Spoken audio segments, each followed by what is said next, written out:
Une pauvre orpheline fut jetée dans un puits abandonné, au fond de la forêt, par sa belle-mère et ses demi-sœurs. Mais ce qui arriva ensuite choqua tout le village, et même au-delà. Deuxième partie. Oma s'effondra sur la terre douce, son corps tremblant, les larmes coulant sur son visage. « Maman, murmura-t-elle, maman, tu me manques tellement, j'ai si faim, je suis si fatiguée, pourquoi m'as-tu laissé avec lui ?»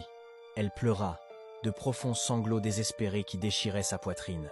Puis elle l'entendit une voix, douce comme la soie, chaude comme la lumière du soleil. « Ma fille !» La tête d'Oma se releva brusquement. Là, debout devant la tombe, baigné d'une lumière dorée, se tenait l'esprit de sa mère, translucide, scintillant, mais indéniablement réel. Et dans ses mains fantomatiques, elle tenait une assiette débordante de riz jollof et de poulet, de la vapeur s'en élevant, l'odeur si riche que la bouche d'Oma s'emplit aussitôt de salive. « Maman ?» Oma pouvait à peine respirer. « C'est vraiment toi ? Mange, ma fille. » Sa mère sourit avec une tendresse infinie. « Mange et sois forte. Je suis toujours avec toi. Toujours. » Oma prit l'assiette avec des mains tremblantes. Elle était solide, réelle, chaude. Elle mangea chaque grain de riz, chaque morceau de poulet. Chaque bouchée la remplissait, non seulement de nourriture, mais d'amour lui-même. Quand elle eut fini, sa mère s'effaçait déjà, comme la brume du matin. « Viens à moi chaque fois que tu auras besoin de moi », murmura la voix de sa mère venant de partout et de nulle part. « Je ne t'abandonnerai jamais. » À partir de cette nuit-là, Oma rendit visite à la tombe de sa mère chaque soir. Et chaque soir, l'esprit de sa mère apparaissait avec de la nourriture. Soupe aigusi, banane plantain frites, soupe au poivre. Tout ce qu'Oma désirait. Les ancêtres nourrissaient leurs filles. Et la chose la plus étrange se produisit. Au lieu de dépérir, Oma devenait de plus en plus belle. Sa peau brillait comme le miel au soleil. Ses yeux étincelaient d'une lumière intérieure. Ses cheveux brillaient comme de l'ébène poli. Elle se déplaçait avec une grâce et une énergie qui semblaient impossibles. Les villageois le remarquèrent. « Oma, tu es rayonnante !» s'exclamait Mama Saïd au marché. « Tu deviens plus belle chaque jour. Sœur Oma, tu dois être bénie par les ancêtres », lançait le jeune Kwame. Même le vieux Papa Mensa s'arrêtait pour dire « Enfant, les dieux te favorisent, c'est évident. » Et Mama Kaiden, observant depuis l'ombre, sentit sa rage grandir comme une chose vivante. Un soir, elle s'assit avec Oji dans la cuisine, le visage tordu de fureur. « C'est impossible. Nous la faisons mourir de faim depuis des mois. Elle devrait être laide et faible. »« Peut être qu'elle vole de la nourriture, maman. » J'ai vérifié. Chaque grain est compté. Les yeux de Mama Kaiden se plissèrent. Ça doit être de la sorcellerie, de la magie noire. Que devons-nous faire? Le sourire de Mama Kaiden était froid et tranchant. On arrête de jouer. On se débarrasse d'elle pour de bon. Une pauvre orpheline fut jetée dans un puits abandonné, au fond de la forêt, par sa belle-mère et ses demi-sœurs. Mais ce qui arriva ensuite choqua tout le village, et même au-delà. Partie 4. Aidez-moi s'il vous plaît, et Mama Kaiden rit. T'aider? C'est ça l'aide. Adieu, Oma. Puisses-tu pourrir ici? Tu as existé, ajouta Oji. Ça suffisait. Elles s'éloignèrent. Leur rire s'éteignit. Oma était seule dans l'obscurité. Elle pleura jusqu'à briser sa voix, jusqu'à ce que ses larmes se mêlent à l'eau du puits, jusqu'à ce qu'il ne lui reste plus rien. La lumière baissa à mesure que le soleil bougeait. Bientôt ce serait la nuit. Combien de temps pouvait-elle tenir? 1 heure, 2. Ses doigts s'engourdirent à force de s'accrocher aux pierres, ses jambes se crispèrent à force de battre l'eau. « Maman !» murmura Oma dans l'obscurité. « Si tu m'entends, je suis désolé.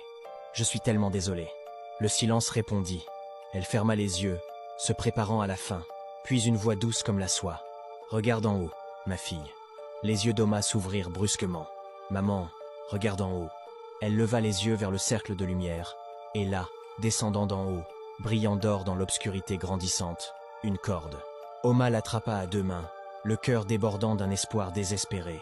La corde était solide, réelle, chaude, sous ses doigts gelés. Elle grimpa main après main, ses pieds prenant appui contre les pierres glissantes, ses muscles hurlant de fatigue. Mais elle grimpa, encore, jusqu'à ce qu'enfin elle se hisse par-dessus le bord et s'effondre sur le sol, haletante, tremblante, vivante. Elle leva les yeux. L'esprit de sa mère se tenait là, brillant doucement dans le crépuscule, souriant avec un amour infini. « Cours, ma fille !» Sa mère pointa vers la partie la plus profonde de la forêt. « Cours tout droit et ne te retourne jamais. Je te guiderai. »« Mais maman, j'ai peur. » « Course !» Oma courut. Elle s'enfonça dans la forêt épaisse, les branches déchirant sa robe, les racines essayant de faire trébucher ses pieds. Elle courut jusqu'à ce que ses poumons brûlent. jusqu'à ce que ses jambes soient sur le point de céder. La forêt devint plus sombre. Des sons étranges résonnaient autour d'elle. Des animaux qu'elle ne pouvait pas nommer. Un vent qui ressemblait à des murmures. Puis devant, à travers les arbres, elle la vit. Sa rivière, large et sauvage, l'eau se précipitant sur les rochers avec une vitesse furieuse. Elle devait traverser. Il n'y avait pas d'autre moyen. Oma entra dans l'eau. Le courant l'attrapa immédiatement, tirant sur ses jambes, essayant de l'emporter. Elle avança plus profondément, l'eau jusqu'à la taille, à la poitrine, au cou. La rivière rugissait dans ses oreilles. Elle fit un autre pas, et le courant la saisit, l'arrachant de ses pieds, la faisant tournoyer comme une feuille dans une tempête. Oma essaya de nager, essaya de lutter, mais la rivière était trop forte, trop en colère. L'eau remplit sa bouche, son nez. Elle ne pouvait plus respirer, ne pouvait plus voir. Le monde tourna dans le chaos, puis dans l'obscurité. Une pauvre orpheline fut jetée dans un puits abandonné au fond de la forêt par sa belle-mère et sa demi-sœur. Mais ce qui arriva ensuite choqua tout le village, et même au-delà. Partie 5. Oma ouvrit les yeux. Elle était allongée sur quelque chose de doux, une natte, au-dessus d'elle, un toit de chaume, des herbes séchées suspendues aux poutres. « Ah, tu es réveillée !» Elle tourna la tête. Une vieille femme était assise près d'elle, le visage ancien creusé de rides, les yeux brillants de bonté. Elle tenait une tasse de liquide fumant. « Bois, mon enfant, tu as failli te noyer. La rivière t'a amené jusqu'à ma porte comme un cadeau des ancêtres. » Oma prit la tasse avec des mains tremblantes. Le liquide était chaud, à base d'herbe, apaisant. « Où suis-je? Tu es dans mon village maintenant, loin d'où que tu viennes. La rivière t'a porté très loin. » La vieille femme sourit. « Je m'appelle Mama Iyo. Et toi, bel enfant, tu es en sécurité maintenant. » En sécurité? Le mot lui semblait étranger, comme quelque chose venu d'une autre langue. Oma se mit à pleurer. Non de tristesse cette fois, mais d'un soulagement si profond qu'il semblait la briser. La vieille femme la tint pendant qu'elle pleurait, lui caressant les cheveux, murmurant de douces paroles de réconfort. « Repose-toi maintenant, mon enfant, repose-toi. Quelle que soit l'obscurité qui te poursuivait, elle ne peut pas t'atteindre ici. » Et pour la première fois depuis 6 mois, Oma crut qu'elle pourrait réellement survivre. Les semaines passèrent comme de l'eau coulant sur les pierres. Douce, constante, guérissante, Oma vivait avec Mama Iyo dans sa petite hutte au bord du nouveau village. La vieille femme ne posa aucune question sur l'endroit d'où elle venait, ni sur ce qu'elle fuyait. Elle lui donnait simplement de la nourriture, un abri, et quelque chose qu'elle n'avait pas ressenti depuis des mois. La bonté. « Tu reprends des forces, » dit Mama Iyo un matin, en regardant Oma balayer la cour avec une grâce facile. « Ta couleur est revenue, tes yeux brillaient à nouveau. » Oma sourit. Cela semblait étrange sur son visage, comme utiliser des muscles qu'elle avait oubliés. « C'est grâce à toi, Mama Iyo. Tu m'as sauvé la vie. La rivière t'a sauvé la vie, mon enfant. Moi, je t'ai seulement donné un endroit pour te reposer. » Les yeux de la vieille femme scintillaient. « Mais tu ne peux pas te cacher dans cette hutte pour toujours. Les filles du village ont demandé après toi. Elles veulent rencontrer la belle étrangère qui est apparue de la rivière comme un esprit de l'eau. » Le sourire d'Oma s'effaça. « Je ne sais pas si je suis prête. » Une pauvre orpheline fut jetée dans un puits abandonné au fond de la forêt par sa belle-mère et ses demi-sœurs. Mais ce qui arriva ensuite choqua tout le village, et même au-delà. Partie 6. La vie n'attend pas que nous soyons prêts, mon enfant. Elle arrive simplement. Va, rejoins-les, danse, ris, souviens-toi de ce que cela fait d'être jeune. Alors Oma s'aventura dans le village. Et comme dans son ancien village, les gens tombèrent amoureux d'elle. Pas seulement à cause de sa beauté, même si sa peau brillait comme du miel. Ses yeux scintillaient comme des étoiles. Son sourire pouvait illuminer la pièce la plus sombre.